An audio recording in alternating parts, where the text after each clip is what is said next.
Okay, so picture this. A guy named Derek is sitting in a break room at a Home Depot in Ohio. He's 23. He just watched his manager retire after 30 years with a pension and a fishing rod. That's it. That's the whole reward.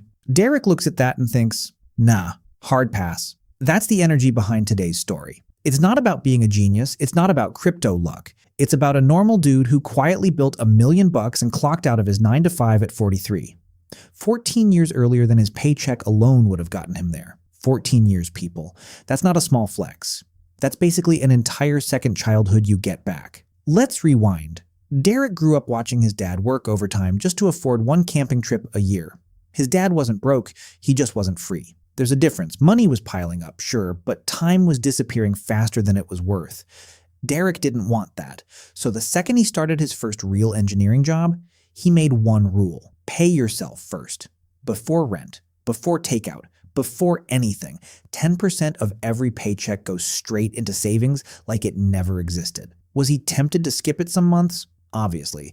But he stuck to it. And that one habit is basically the whole foundation of this story. Everything else is just details.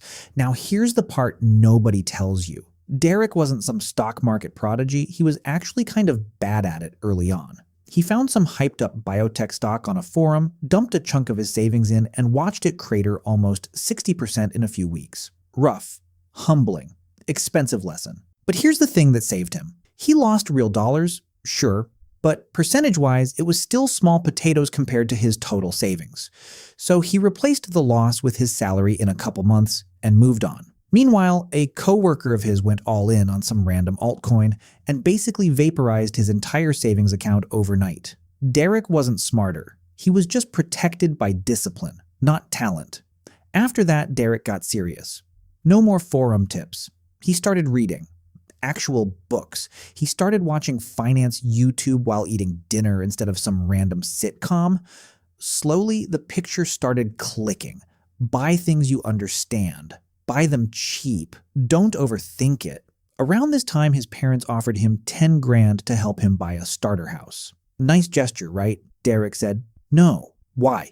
Because buying a house that early would have meant pulling money out of the market at the exact moment compounding was starting to build momentum. That's the sneaky trap. It looks like an upgrade, but it can quietly reset your whole timeline. Meanwhile, his buddy Julian was living a completely different life.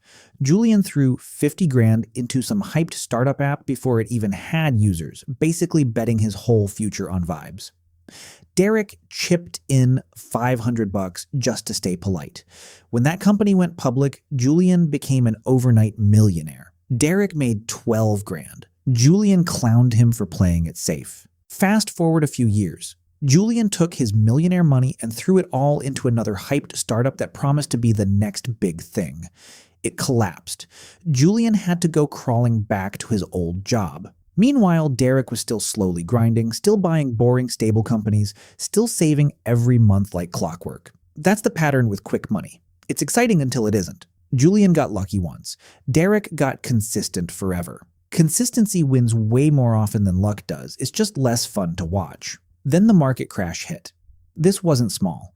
During the 2008 financial crisis, the S&P 500 lost more than 55% from its peak to its lowest point. Half of everything Derek built wiped out on paper in what felt like months. His portfolio value literally dropped him back a stage.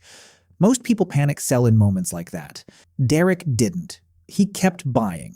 Groceries go on sale, you stock up. Stocks go on sale, apparently everyone runs the other direction.